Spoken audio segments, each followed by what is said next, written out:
This video sponsored by SBO. SBO ஒரு digital marketing company.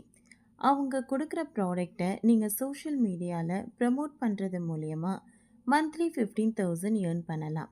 Interest இருக்கவங்க இதை பற்றின டீட்டெயில்ஸ் தெரிஞ்சுக்க டிஸ்கிரிப்ஷனில் இருக்கிற வாட்ஸ்அப் நம்பருக்கு உங்களுடைய நேம் குவாலிஃபிகேஷனை சென்ட் பண்ணுங்கள். தேங்க்யூ.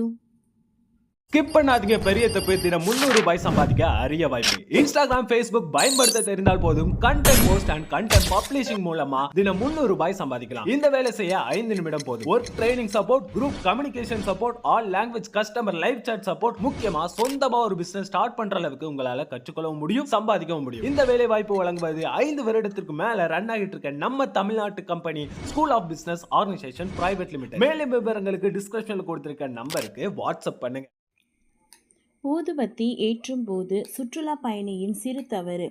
சீனாவில் 1500 ஆண்டுகள் பழமையான கோவிலில் தீ பிடித்தது. சீனாவில் உள்ள 1500 ஆண்டுகள் பழமையான கோவிலில் சுற்றுலா பயணி ஒருவர் செய்த தவறால் கட்டிடத்தின் கூரை தீப்பிடித்து எரிந்தது. இந்த தீ விபத்தில் யாருக்கும் எந்த பாதிப்பும் இல்லை என்றாலும் கோவிலின் மேற்கூரை எரிந்து புகை வெளியேறியது. கோவில் வளாகமும் சேதமடைந்தது.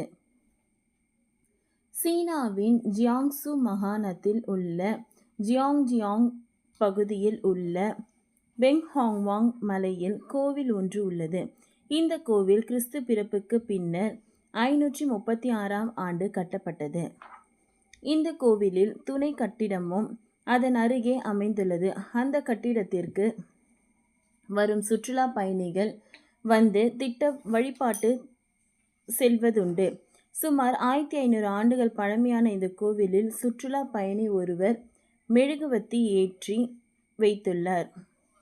அத்துடன் நறுமணம் தரும் ஊதுபத்தியையும் ஏற்ற முயன்ற போது திடீரென தீ விபத்து நடந்துள்ளது. இதனால் தீ மூண்டு மாடி கட்டிடத்தின் மேலிருந்து கீழ்ப்பகுதி வரை மலமளவென பரவியது. இது குறித்த வீடியோ வைரலாகி வருகிறது. அதில் கட்டிடத்தின் கூரையில் உள்ள சில மரப்பொருட்கள் தீயில் எரிந்து விழுந்தது. இதனால் அந்த பகுதியில் அடர்த்தியான கரும்புகை எழுந்தது. மேலும் கட்டிடமும் முற்றிலும் சேதமடைந்துள்ளது. இந்த விபத்தில் உயிரிழப்புகள் ஏதும் இல்லை. அதுபோல் இந்த கோவிலை சுற்றியுள்ள வனப்பகுதிக்கும் பரவவில்லை. கோவிலுக்கும் எந்த பாதிப்பும் இல்லை. 2009ஆம் ஆண்டு அக்டோபர் மாதம் கட்டப்பட்ட இந்த துணை கட்டிடத்தில் எந்த கலாச்சார நினைவு சின்னங்களும் இல்லை என அதிகாரிகள் தெரிவித்துள்ளனர். கெட்டதிலும் நல்லது என்பது போல் இந்த தீவிர தீ விபத்தில் யாருக்கும் எந்த அசம்பாவிதமும் நடக்கவில்லை. இந்த தீ விபத்து சம்பவம் கடந்த 12ஆம் தேதி நிகழ்ந்தது. தீயணைப்பு துறையினர் தீயை பல மணி நேரம் போராடி அணைத்தனர். மேலும் இந்த கட்டிடத்தின் இடுபாடுகளை தீயினால் எரிந்த பொருட்களையும் அப்புறப்படுத்தும் பணியில் அதிகாரிகள் ஈடுபட்டு வருகிறார்கள். இந்த வரலாற்று சிறப்பு வாய்ந்த கட்டிடத்தை மீண்டும் புத்தம் புது பொலிவுடன் அமைக்க நடவடிக்கை எடுக்கப்படும் என தெரிவிக்கப்பட்டுள்ளது. இந்த தீ விபத்துக்கான காரணம் குறித்து போலீசார் விசாரணை நடத்தி வருகிறார்கள்.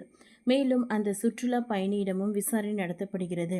அவர் வேண்டுமென்றே இதை செய்தாரா இல்லை தவறுதலாக நடந்ததா என்ற கோணத்திலும் விசாரணை நடத்தப்பட்டு வருகிறது. அதுபோல் இந்த கோவில் அமைந்துள்ள ஜியாங்ஹாங் மாநிலத்தில் ஜியாங்ஷான் ஏரி இருக்கிறது.